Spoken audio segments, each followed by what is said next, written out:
As a performer, your body is there. Hi, I'm Mad Kate, and you're listening to S.W.E.A.T, Sexuality, Work, Extraction, Art, Theatrics. S.W.E.A.T is a series of conversations about performance and performativity of the sexual and sexualized body at work, where work is broadly defined as the labor of survival, the labor of care, creativity, and capital A art. How exactly do we define our work? And how does that work entangle and circumscribe our sexual identities, our creative lives, and the way in which we provide care? How do we perform tasks, acts of care, and identities? Anchored in our always already racialized and sexualized bodies, our complex intersectionalities, these conversations are a means of relating through work to each other. I hope they contribute to dialogues which normalize sex work as work, and all work is deserving of respect, healthy conditions, and a living wage.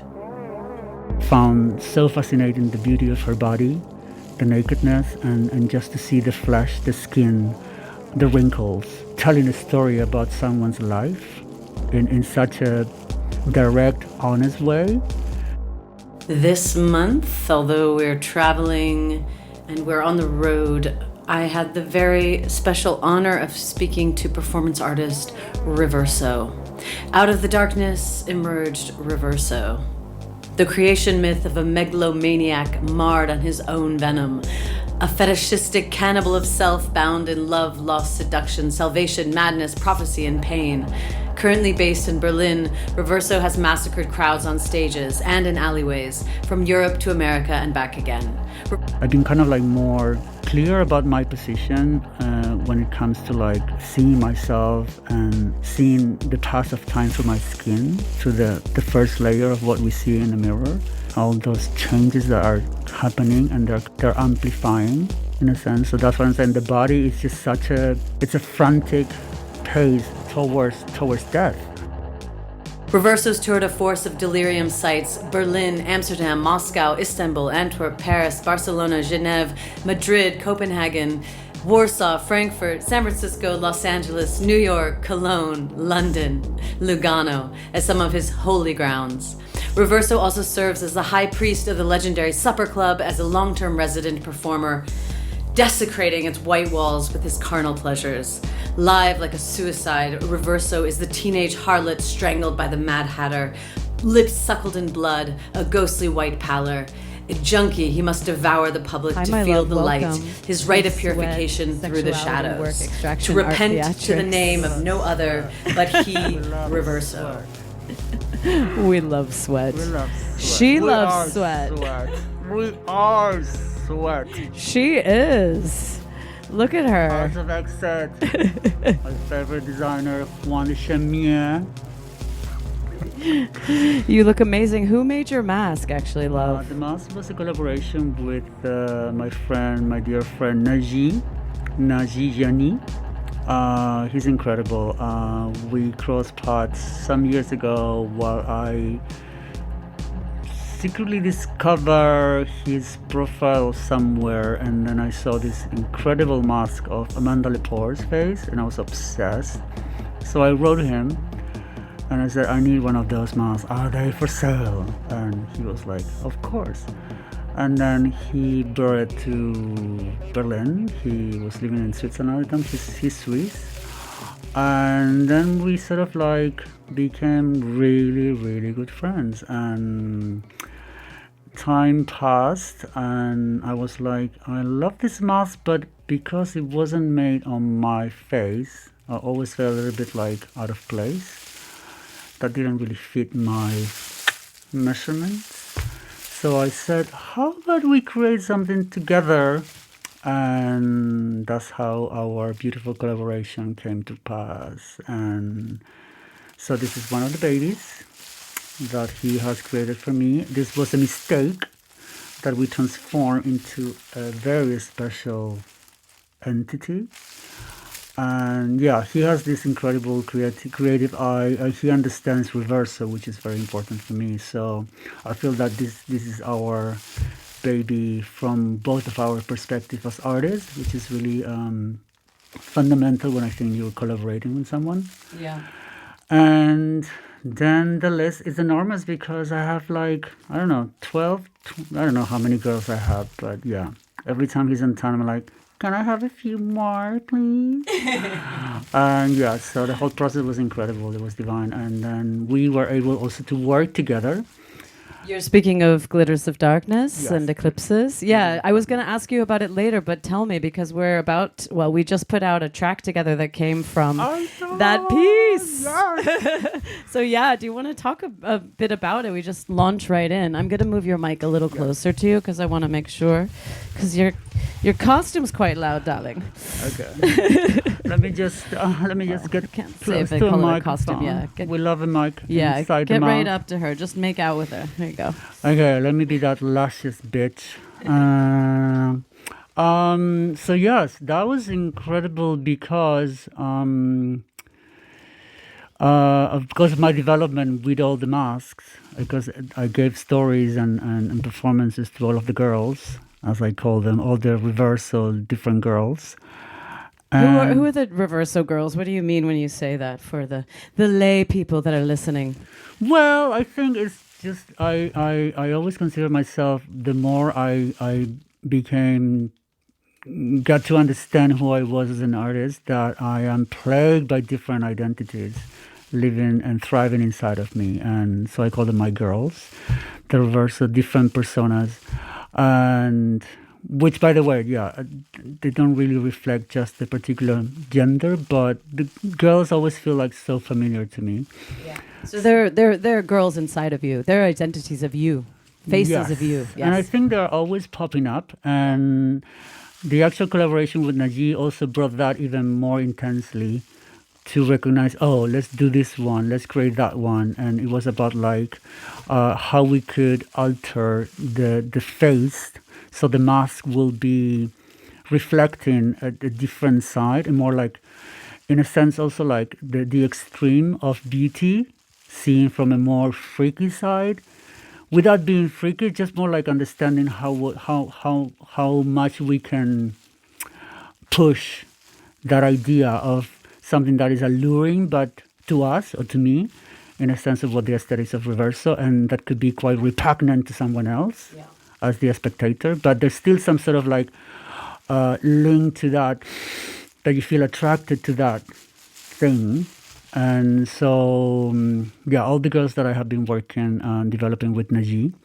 And then I think it was just like an organic thing. It just happened that we were like, he was able to get some funding.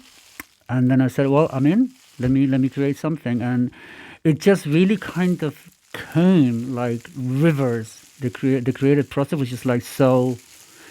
And we connected with this other artist, Isabel, incredible woman, which I met at a festival that I was invited in Switzerland to perform. And they were in the audience, and I was doing 2 of my pieces. And that was really like, that was the first link. And I think after that, she was really like intrigued by what I was doing. And we said, on that very moment, the 3 of us were like, oh, maybe we should work together. I was like, I would love that. And then a year later or something, they said, well, we got this funding, let's create a piece. So that's how this came out to be. And my exploration about death and decrepitude and the body aging and what transforms, the transformations that happen, that take place in this aging process was very interesting to me, because I'm going through that right now. And also Isabel is much older than, well, not much older, but she's older than us.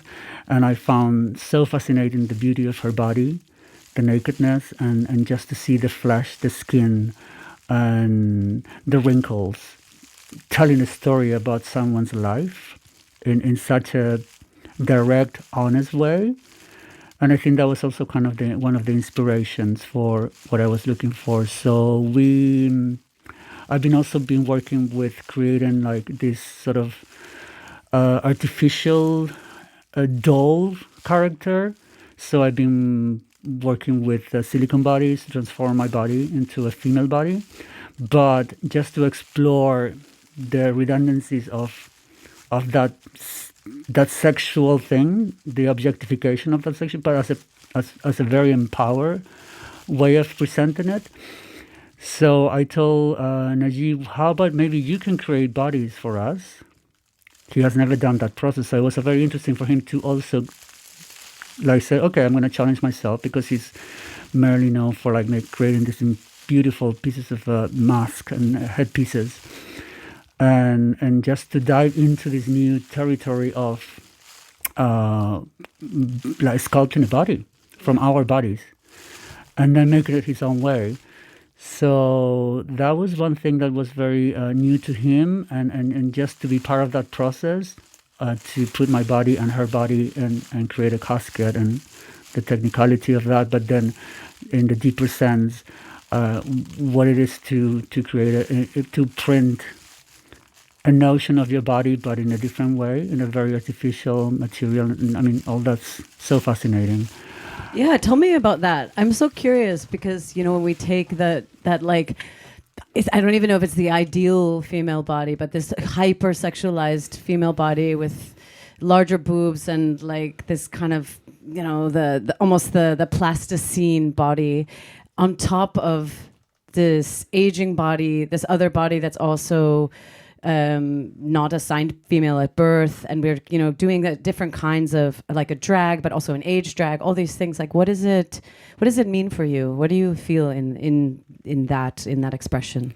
Well, I feel that it provides a sense of wholesomeness, understanding what a body is, starting from my own perspective of what my body is and how my body has been changing.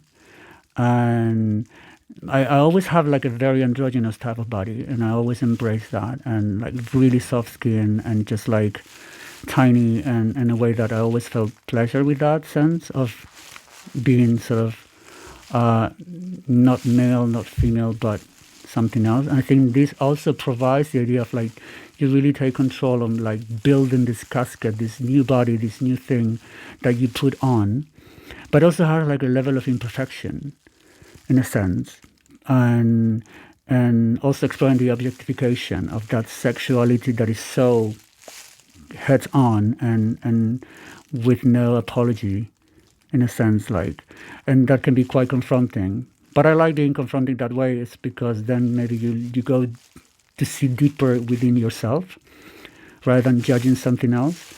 And I think that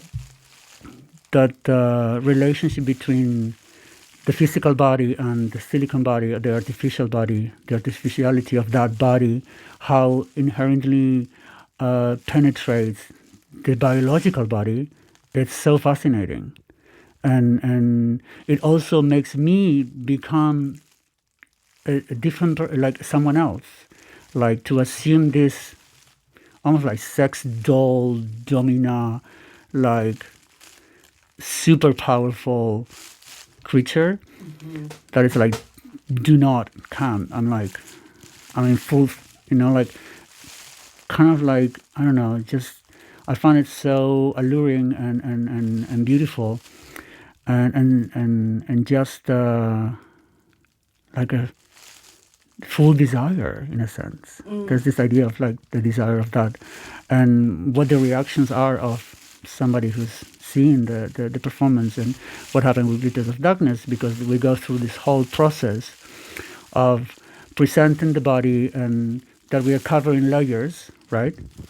And your soundtrack was incredible in that depiction of how we go through the time of the first image, right? That we are covered with so many things, and then we are putting away all these layers slowly. And the music, the soundscape was also so incredibly visual, in a sense. The visualization of that sound helped us also move through with the audience, and within ourselves, to get to the final point, which is just the taking of everything and just exposing that aging body that is close almost to death, that is almost in a sense to embrace death. And also we reverse the roles, at some point we had this mask that where at some point we could remove the first layer of the mask, and then I became Isabel and Isabel became ReveRso. So I was wearing her face and she was wearing my face at the end of everything. So that also extrapolated so much more the idea of like almost like transitioning into another human being while you're still in your own body. I don't know if that makes sense. And I think for me that was very poetic, that was very powerful. And wearing this kind of like grotesque, like arm feeling bodies, because that's how he built what he has sculpted. It wasn't so smooth like the bodies that I have, myself. But I like that roughness because you could see the texture, and it was just like an armor, like a total armor. And at some point, I take off this armor from Isabel and I reveal her true body, her beautiful, fragile, aging body. And it's just so, it speaks in so much, the clarity of that moment for the audience that I could also feel, just presenting that. And, again, the soundscape that you created was so fundamental for us to make that moment something that was like the climax of what the piece was about.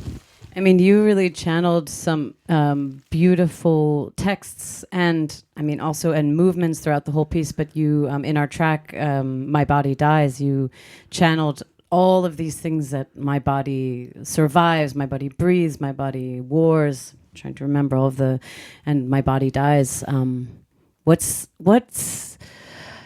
How do you feel about that process towards death? It's a very personal question, I guess. I know, because we were behind the scenes. We were thinking about this because we just lost someone, an extraordinary person from our environment. So rest in peace, rest in power. Yeah, we just lost Joey Love, Joachim Kromer. Yes, and as we have lost so many others. And I think going through the decades, because for everybody who doesn't know really who we are, we, for instance, have been in this city for decades, and we already met. It's such a long time ago. We are like literally family, and we have gone through so much like turmoil, but also incredible times, and the creative forces that we have been able to work together and everything. And that's also passing time. Yeah. It's literally time is passing, sticking like tuck, tuck, tuck. And after a certain age, I think personally, I've always been kind of like more clear about my position when it comes to like seeing myself and seeing the pass of time through my skin, through the first layer of what we see in the mirror. And all those changes that are happening, and they're kind of like, they're amplifying in a sense. So that's what I'm saying. The body is just it's a thing that does all those things that I was trying to allude in my text. And also like it's a frantic pace towards death, because it's like the ending. It's like when people say, what would it be like the end of the world? Well, when I'm gone, that's the end of the world, basically. So it's not this apocalyptic, whatever it is. It's just when we end, that's the end of the world to us. So we just move on somewhere else. I guess that's another conversation. But in the physical terms, it's definitely I think that I was thinking of this, the joy, the agony, the uncertainty, the pain, the fear. Then I gotta do more. Like I'm motivated, but also like there's also moments that you're like, and I see it with my work that I have always been attracted to themes that are like that sort of thing, like the darker themes, because I see a beauty in that, and all the challenges that we have gone through, certain experiences, and how that transforms us. And I think this is the ultimate transformation. And the thing is that, we don't know how that's going to happen, but I have always embraced my work through using my body in such a way that it's keeping me alert on that it's all about that transformation, right? And the body keeps transforming. It does. And I mean, I've known you for, God, like almost 22 years. And I know that I met you when you were still living in Netherlands. Yes. And I also know that you had a long journey even to get to the Netherlands. You grew up in Chile. Yeah. And I mean, this seems like even a struggle to come to Europe to become the performer that you are today. I mean, how do you view that transformation of that migration and the struggle to be here? Well, it was a different time, but it was still a struggle. I did become at some point. I was illegal, and that was quite heavy. And we're talking about early 2000s. It was a very different political sense. Not as we see right now. That right now it's just so painful to hear, and then to even consider yourself like without the legal sort of certainty. Back then, I still felt like that it was. I was just like, probably, you're young. I said, okay, I'm going to Europe. Fuck it, it's done. I love it here. Finally, I'm here. You know what? I'm staying. And then I just stayed and was like, whatever, it's fine. And we hustle because that's what we are. Also, we keep hustling and keeping things. And I think I started again to see myself, because I had this long period of time that I didn't do my work as an artist. I kind of like shut down because I was like, I need to survive. Survival mode, illegal in Europe, doing whatever it took to just, get from day to day, a roof on your head. And so I kind of shut down this idea because it was like, I'm not going to make any money. Nobody knows me here. So it's like, it's impossible. So hustle. But then things always bring you to the people and the situations. And I think that's how I sort of like bumped into here when I came to Berlin for the first time. And I met Team Plastic before in Amsterdam. And Team Plastic, icons. Then they invited us to that party at the old, what's that club that doesn't exist anymore? I know what you're talking about. Yeah. Golden Gate. Yeah, the old Golden Gate, yeah. And then who was there? Because I was DJing at the time, so she did everything. Let's just say that she was doing like DJ, cleaning, whatever, flyers, like bar, whatever. Everything was like a thing. Yeah. And then they invited us, because I met them in Amsterdam, and incredible people. And this is the electro era kids, the electro crash era. Electro crash full on. We were all like obsessed. Yeah. And then who was there at the party? Not Kate and Anita Drink. Probably not even Anita Drink, just one as a DJ. And then I came to DJ with my other friend, and then Michelle. It's another little angel. And that party was epic. I mean, wow. So then we connected it. And then the next time I came back, there was already this, and Team Plastic was living here. So we started doing things. So that was already something that felt very, and I was already kind of like done with Amsterdam. And I was like, I was very fortunate to basically to have a group of humans that helped me through my status, my legal status. And then there was a chance, and I became Dutch and a Dutch national. And when that happened, I knew that I didn't want to live in Amsterdam anymore, because I've done everything, and it just felt a very small city to me. And when I discovered Berlin back then, I was like, this is it. And then circumstances happened, and I ended up here in 2007. And I mean, you're such a provocative character. I think people understand you as provocative, and that you provoke a kind of a grotesque beauty. That's how I interpret. Somehow there's something very, as you described before, like you're drawn to it, and also maybe scared or unsure. How do you feel like people read you and understand you when you're on stage? I think it has to be said that the way that people read someone like us, for instance, on stage is how they read themselves. So I'm thinking, okay, how are you projecting something that I kind of maybe poked without even wanting to go there, but then it created such a reaction that is more maybe just a projection, and I'm just being a mirror, because I always like to be like a pure mirror of something. It's never about wanting to be a provocateur. It's not about that. I don't think we are that kind of artists. We are just like doing what feels right in our heart, because this is definitely a passion. It's a passion of yours, a passion of mine. I can tell when somebody is really passionate, and it's our calling. And people call it in different ways, but at the end of the day, it's the most important thing is what you think, what you are doing, what you're doing, and we're doing it because it's the only thing that tells us that this is exactly what we are. So I have to give this to the world, give it to myself, so it goes through you. And for instance, I'm never going on stage thinking, oh, are they gonna like it? Oh, are they gonna feel a certain way? I'm just like completely blank. All I know is that I have to give everything I got at that moment. And whatever the reactions are, that's also something that belongs to the people. And if they feel a certain way, it's also have to do with their own triggers and taking accountability of their own things.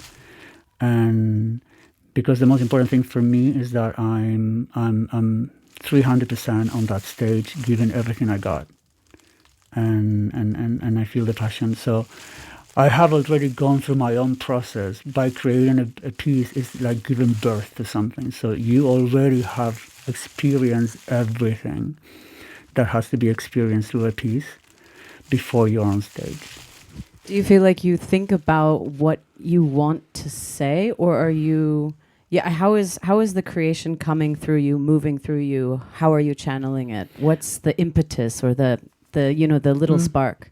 I think the spark always has to do with, again, being super genuine to who you are and the things that are happening at the moment, at certain moments in your life. So it's drawn through experiences and also some sort of inspiration, some sort of magical things that could, a piece of music can insinuate something in your head, and then it transfers into a movement, and that movement takes you into a certain texture, a costume, and then it becomes a characterization of something, right? So again, touching on the subject of the body, of the aging, of death, of transformation, I think those are the important topics that kind of plague my creative juices, that I feel that boils my blood, and keeping my eyes open in a sense, because it's also sometimes what you see, but it's not there, so obviously to be seen, and then you discover that sort of. So in the end, what we also do is like rituals. Yeah, I was going to say, when I watch you, it feels like I'm watching a ritual. Yeah, it's a ritual, I think, and liberating yourself, creating a liberation of all these walls and layers and things, which are beautiful in a sense, because in the end, that's what makes a person deep, because it's like so many stages and layers and things what make a person and an artist. And we utilize all those elements and elements that create a sort of an awakening, and that's what a ritual is. It's a repetition of things. It's sometimes not go through something too explosive, but I mean, I always liked to take time in certain things with my pieces. And I think that's already a kind of a signature of what ReveRso is. But I like to take time. I don't want to rush things, because I think it's important. If you're going to it's like putting attention into something. If you really want to discover something, then you have to do it properly, in a sense of let that sink in and reveal itself. It's also dependent on what I'm doing. Again, my work is kind of like spread out. I can't just do the one type of thing. But what really, really relates to everything that I do is that level of transformation. What do you think? Sorry, ReveRso. Maybe may I ask you to maybe take off your jacket? Yes. I'm just a little worried that it's too noisy, and I just want to hear all your words. Yeah. We could hang it on the back. Well, It's a one special thing. Well, kids, it's called a reveal. We invented it. Little striptease. You're for the welcome. Show.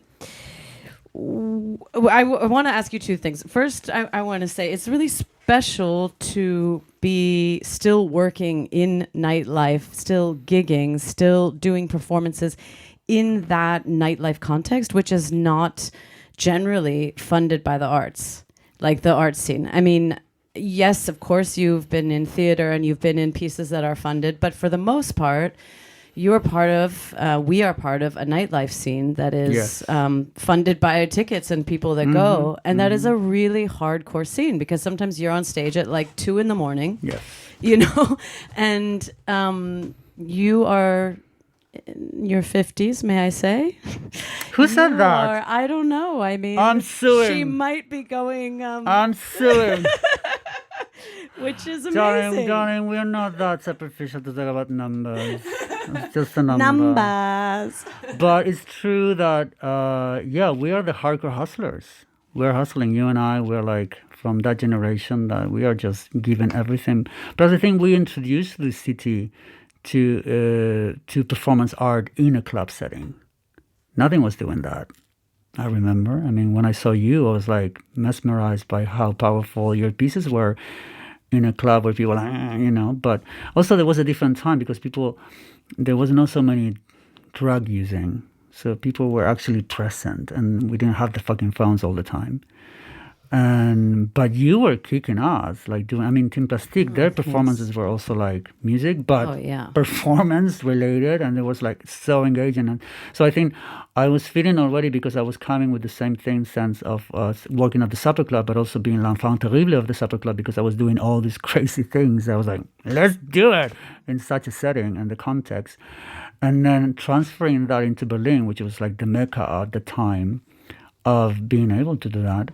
And back then, of course, money wasn't such a thing because the city was very affordable, so inexpensive, and we could thrive as artists, like being very, whatever, we do this for that. But it has become a bit more contentious with the getting that coin. That's right, you said, get that coin. Get that coin, honey. But I think I still love that we are very old school in that sense, and I say that with enormous pride. That when we perform, that we bring something that is going to be mesmerizing. That's going to be we are going to create a moment. We're going to stop that setting of a club and people like raving, and then give them an experience. And I think not so many people can do that. We can do that. We've done that. We've stopped and then created a full shift in the energy and then back again. But there's always something that remains. And I think that's what keeps motivating me of doing a show at fucking 3 o'clock in the morning. I mean, it was. This is kind of what I'm curious. Like, how does it actually feel on your body? I just did it. Like, I was in Amsterdam last time. It was like 3:30 in the morning, full on silicone suit, mask, fucking layers because she loves the layers. So I'm like, I'm dying inside, but nobody knows because this face tells nothing when I'm wearing one of these faces, right? Right. So, but then again, once you are there, and you interrupt, and then you're like this is a disruption that you create. It's so powerful. It's so like it's like a storm that happens in 10 minutes, right? And then you're like, it's incredible. It just gives you that satisfaction. Plus, being sober, kids, it does help a lot because my stamina. Yeah, you made a transformation to sobriety. Yes. How long ago now? So now it's more than 5 years. Yeah, 5 years, maybe 3-4 months, something like that. And for us who work with that, where our body's our main instrument, it was a very beneficial shift for me. So I can kind of like put myself, if I have to be in a very late lineup, I can do it. And then I can wake up the next day at 10 o'clock in the morning, 9 o'clock in the morning, I'm fine. Whether before, there's also different kind of satisfactions when I was, being more in the nightlife and having that sort of like lifestyle decadence. I mean, it can still be decadent in sobriety, for sure. I mean, that will never change. But let's just say, substances and this and that, whatever, all those indulgences. I mean, all those backstages that were so epic, incredible. However, so good. But yeah, the next day, completely destroyed, whatever. But we didn't care. We were younger. But I think to me, has really helped me to accept these late gigs. And also, like, I love this disruption that we create on a setting where people are expecting that nothing wrong with that, but whatever, they're expecting that you have to be like boom, boom, boom, boom, boom, and it's not bad. You can also just bring something and just come on, believe in your own power. This is what I always say. I mean, I have power, you have a power, we can do that. And, just trust your fucking power and then channelize that. And change the whole room, and then trust me, magic will happen. Again, rituals. Do you have a sense of your own future, like when you imagine? Because maybe this is maybe it's a projection. For me, it's like sometimes I start to think, can I do this till the day I die? I would love that. Yes, I would love that. I mean, tell me, can I be the Kazuono on high heels? Please, yes. I mean, it is a dream of mine to die on stage, for instance. I mean, that's such a metaphor for like the ultimate transition into, the afterlife. I mean, if you take care of your body, if you take care of yourself, and bring that love, that healing energy every day, which is not easy because we have the polarizing aspects of a human being. We always are here, there, the voices are, and that's a reality for all of us. But if you look after yourself, if you put the work into just caring, and I think why not? Why not? I mean, of course, we can transition into maybe teaching and creating workshops, and but I adore to put my high heels. I love to put heels and just. I mean, the feeling of how the body elevates, and then just the way you move, and the precision, and like it's something that it's in my DNA. It's a thing that I wouldn't like to give it up. So I'm like, please, knees, please hold it. Yeah. Like so like do your exercises, do your like stretching, and I don't know. I think. It's just such a taboo to talk about like aging and still be attractive to look at, for instance. I think that's also another fear that some people feel, or maybe in a way also like I have a notion of how I want to look on stage, for instance. I don't know if it happens to you. Sure, of course. That because again, the ever-changing body, and we look in the mirror and say, oh, lines and things, it's like it counts for all of us. Like sure, gravity. So that bitch is coming from all of us. So it's either, I think to me, I'm in the sort of like, in a way of like, I know how I want to look on stage. I know how I want to look in my own head, not how people want to see me, but how I want to see myself. So I do what is necessary to keep the firmness of what my vision is. But I also like to confront people with, we are aging bodies. We are all going to get there. And there's also something quite precious about that, where everybody is so desperate to be young, or just to overdo it at the gym and just like, ugh. And I don't think I have that sort of tendency. It's more about the smoothness and just like the gentleness towards the body. And again, naming the body this, the body does, the body works, the body laughs, and I think that was also my train of thought when I was writing those that text.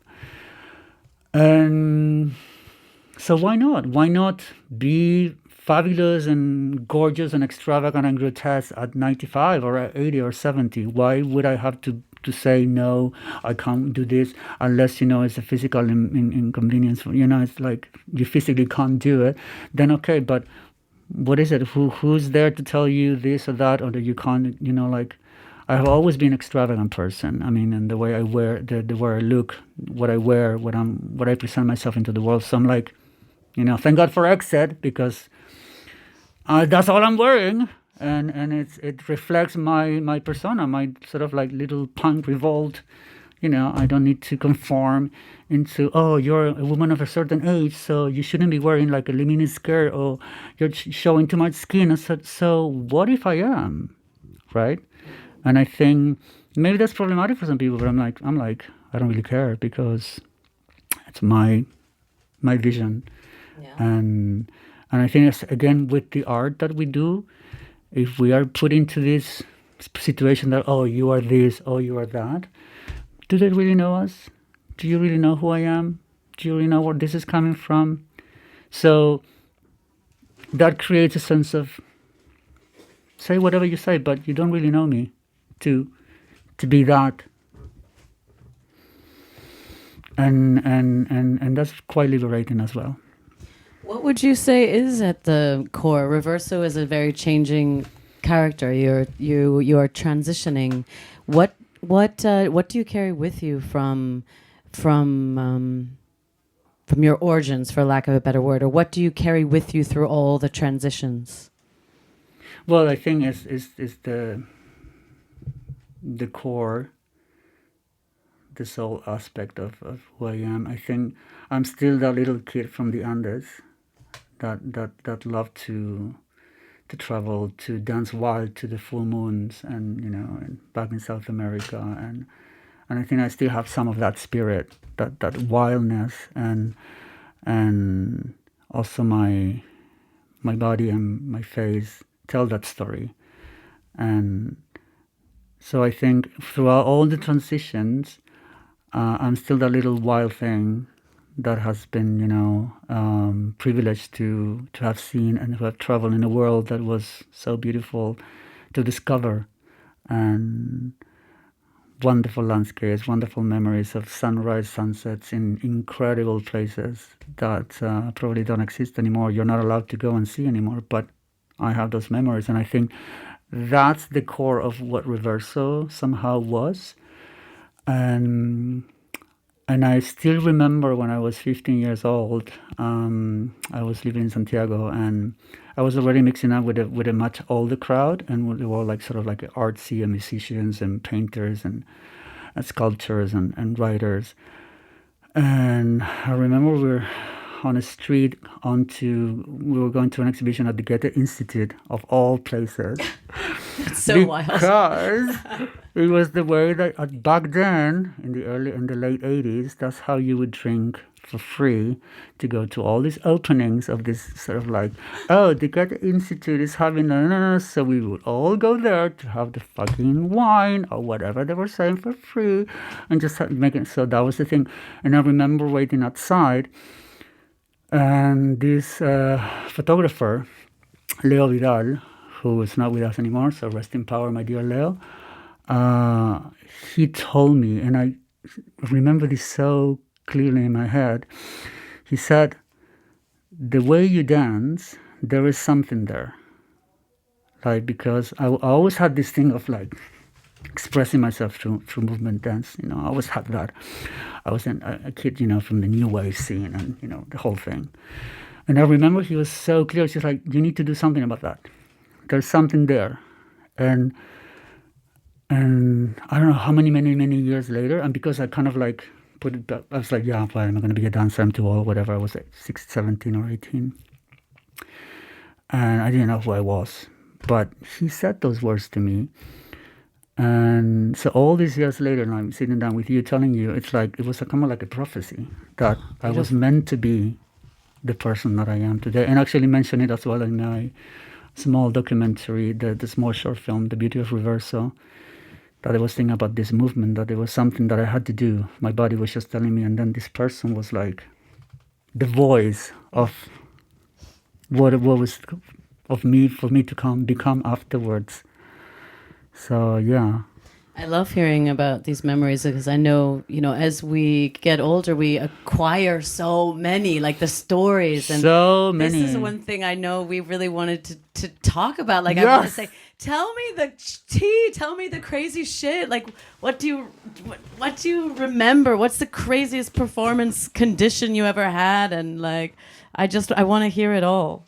I know, because this is, even our stories. Yeah. Like the stories from the time when we met. Yeah. Those parties with Team Plastic. The shows that you were doing back then, I was like, yeah, this is my muse. This is like my family. I'm like, and such privilege of like being able to live that period.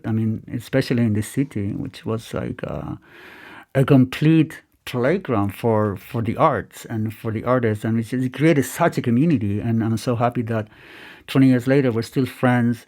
Petra, Roxanne, Michelle, Valerie, Sebastian, and Molly Nielsen. All those incredible people that became, like in their own right to. Do you remember Entre Nous? Do you want? I want you to tell these. Yeah, tell us. That was also like crazy because Entre Nous was like an experience that we did at the Queer Festival in Copenhagen. I think it was 2007, if I recall well. And you were also at that festival. And Roxanne, which is an incredible legend, such a everything. Yeah. We were together there, and we said, okay, let's create this piece. And he was so magnanimous to offer himself as an offering.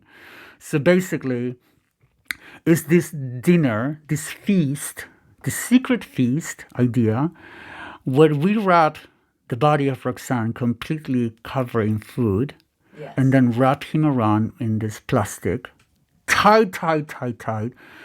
He could hardly breathe. And then we put a fucking apple on his, and then cover him in a cloth, and then. I think it was only breathing through a straw in his nose. It was insane. You could not see his body. Plus, that was already a process.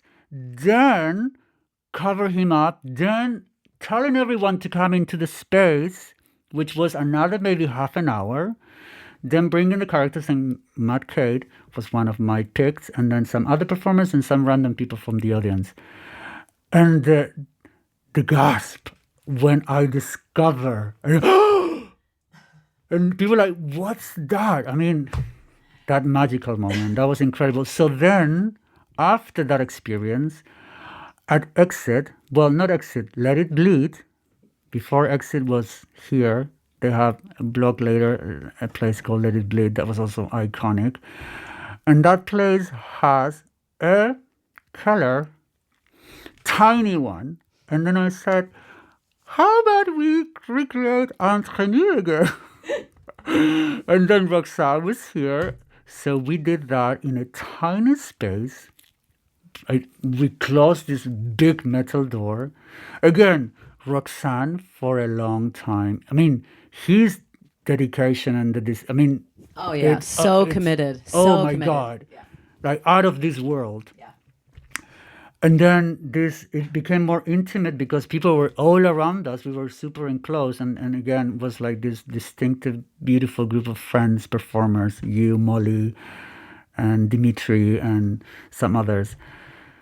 And wow, that was, again, when we uncover, people would just gasp, like, oh, what is that? And then I remember it was pretty intense. I kind of liberated the Steppenwolf that always lived inside me, I think, on that night. The Steppenwolf? The Steppenwolf, it's how I called the side that, it's the side that has all the pain, all the trauma, all the rage, the violence, the aggression, the self-destructive thoughts. So that's your Steppenwolf. And then that's how I divide sometimes myself when I hear when I mentioned before the voices, and which is basically just like the part in you that just needs a big embrace and just to be looked after. And that's what I'm saying about looking after yourself, taking care of yourself, and not hiding behind your traumas or your triggers or your violence or the aggression, but just embracing it or healing it, loving it, accepting it, bringing it into the light. So I guess in that night I remember, because when we are sort of like eating him up, there's the sharing of the apple, which is very beautiful as well, where I give the apple to each one of you from my mouth, and we share that moment, and then everybody starts kind of like frantically eating him up. And I am this creature that is between the world of the living and the world of whoever, a transient sort of like spirit that is there for just an ephemeral moment. I remember to finally, when I get him out of the table, and I gave him a huge, I don't know if you remember this, something really primal came out of me, like a scream. Like, I remember this it still resonates in and I think that was a Steppenwolf kind of like being embraced by someone else. So I think that piece will live throughout so many much more decades. But again, it's a memory that we cannot erase. That is totally like it happened yesterday. Like we just had it last night or something. And through there, we met Valérie René, Femme Facade. And yeah, I mean, just so many stories that have truly built this community of such unique family members. Yeah, because it's a kind of care through all of the.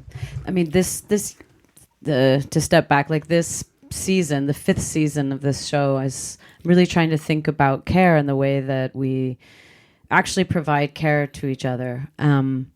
And I think one of those ways that we've done it is this backstage spaces, this sharing these very intimate moments with very, I wouldn't just say chaotic people. It's not so much that, like, some of us are, but like people who have seen a lot. Yes. A lot of queer people who have seen a lot of trauma because of their queerness, being rejected by their families maybe, or by their communities, people who have received racism on their bodies as performers or in the streets, different kinds of discrimination throughout their, or, being neurodivergent, just thinking differently and not fitting in for many different reasons. Yes. So, yeah, I don't know how you perceive that acts of care amongst us. I think again, the source of everything, of that care has to come from within yourself. Understanding what is it that you care about, how you take care of you, and that's how this is going to empathetically unite you with the other. Because let's not forget, we have all gone through major rejections and traumas and abuse and feeling that we don't belong, and that's the aspect that has put us with the people that are now our chosen family. And I think that's the link that's important to see. So just to have the honesty of seeing and how much you care about you, because that's the direct response of how much are you gonna care about someone else. And instead of like becoming the savior of everyone, but then you are doing just such a self-destructive, like demeaning aggression towards yourself, in all these microaggressions that maybe are unconscious, and that are not conscious there. So I think by taking care of you in that very clear way, there's a connection that will develop strongly with others. So you are able to see what the other needs, because you know, you can see clearly what you need in terms of caring. I don't know if it makes sense. Yeah, it does. And yeah, I mean, those spaces are plagued by that. I mean, we're all creatures that have dealt with all sorts of things. I mean, I have been, you know, the color of my skin, my sexual orientation, where I'm from, third world country, Indio, indigenous, this, that. I heard it all, too skinny, too that, too small, all the things. That's what I'm saying, that it's important to allow yourself to understand that the acceptance that you give yourself will shut down all those prejudices and all that aggression and that violence that comes to you. However, we really have to be super, super aware. The city used to be so much more of a safe haven for us, which I remember from before. And now you really have to be so aware of the surroundings. Like, I can't just walk freely. I mean, before I remember, like, back then, makeup and the U-Bahn, this and that, nobody would give a fuck. It was just like... Do you feel like that's shifted a lot? Oh, it's shifted. It's shifted. I think it's... yes. There's more aggression towards what's different. And that's really politically charged as well, because it comes from also minorities, other minorities that come from different cultures where we are the devil. And that makes it even more of a... Because we are attacked by a minority that is already being marginalized in a certain way, but then they're hating us and we become the target of their own aggressions that they are receiving from the system here. So that's also very painful. But I grew up like this, you know, in Chile back then. I mean, since I was a kid, I mean, the bullying and everything. I mean, I experienced so many things. But what I'm trying to say is that you can also detach yourself from that story and transform. Maybe that's why transformation is such an important, fundamental thing of my work, because it allows me to get me to transcend all that pain, and actually that pain is a fuel and then you can create something incredible, right? What do you think are some of the most transformational moments of your life? What are some of those experiences? I think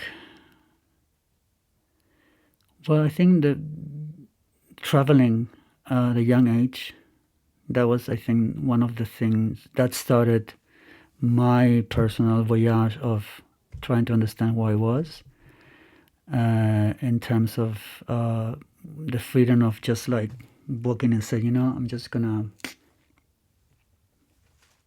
I'm gonna hitchhike. And then you end up like 2,000 kilometers away and you're like, oh, life's still given. I don't have any money. People feeding you, people giving you, but of course it was a different time, all right? And then also the understanding when I was able to get out of Chile and travel to different countries, see different cultures, different ways of living, so idiosyncratically, you know, a complete different system of things, how people interact. And you see, people are people everywhere. That was one of the things, like, oh, because I have a notion like, how would it be to be, you know? Sure. And then you're there, and it's like, oh, people still need to shit. People still need to eat. Like this really kind of like primal, kind of like, oh, okay. And then it's like, oh, that gave me a sense of, so then it was about like, oh, well, then how about the landscapes? Oh yeah, this changes. And then the experiences of like being in places that were built by civilizations that were like 4,000 years old, and like, and you're taking acid there, like whatever. And I think that was one of the first unconscious transformations, I think, because I was just like, I still didn't know so much who I was. I was just trying to find out myself, That's why I didn't go to university, because I'm too young to decide who I want to go. So I was like, what do? I travel. And then was this discovering that I had this something, like that I could do with my and just, I think I can create something from, and then putting yourself and having ideas to and be on stage. I think that was also another one of those moments. The first time that I was doing something, it's like, like, okay. And I was like, all right. And I don't know, just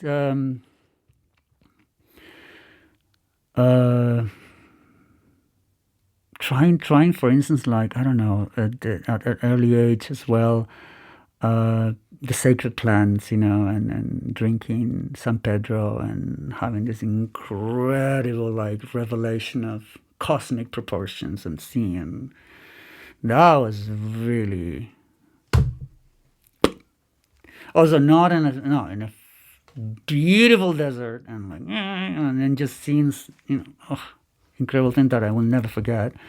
And I think that's already like changing your perception, opening your perception as well, but also like changing things, and then starting to kind of understand signs and synchronicity, and also why are you where you are, and why are you doing what you're doing, and what is it that you need. It's like following the path. And I think that was actually a big discovery, and I'm glad that I did that at an early age in my life. And I don't know. I think also it's all related to the different processes that were happening, and letting go of the pain as well. I think that was also very transformative. That I kept for so many years. I talk about bullying, that probably we all experience in a sense, but if you let it inside, it's just, I remember like living in my body for so many years, and I just this, and then because of these experiences, things are like, and there's no way. If I want to keep moving forward, I gotta go like heads on through this, and just like, and all that pain, and experience that pain, and just going again through that pain, and that's pretty cathartic in a sense. Do you think you go through that pain through your performances, or is it or do you use other methods to go through? I think at the beginning it was methods that I was I did a lot of like self-reflection and meditations, and also like working with, like, I was part of a sort of an Indian like guide, and I went all in, and we were living in a monastery and having this really, asanas in the 6 o'clock in the morning, and trying to understand also, even religion. I went through that as well, like heads on like trying to understand and see connections, and I would go and these like 4 days of healing, of special like worships, and then where you dropped, and you just like, and you see images, and the crying is just like rivers and rivers, and you feel that a force is taken down and grabbing all that pain, and just, all of that. I did all of that because I think I needed it, and I think probably that's it that imprinted in me this desire of, when I started to create performance, my work, of how ritualistic that was. And so I think that's why I need to go through something. In everything that I do as my piece is you go through something, and then, and probably that really stayed there. That sort of sense of this is my body, a way of my body. You have ingested something and it has to digest, and body then, trembles, my body pushes, my body mistakes, my body doubts, My body conquers, my body spits, my body silences, my body reflects, my body weakens, my body dies, my body dies.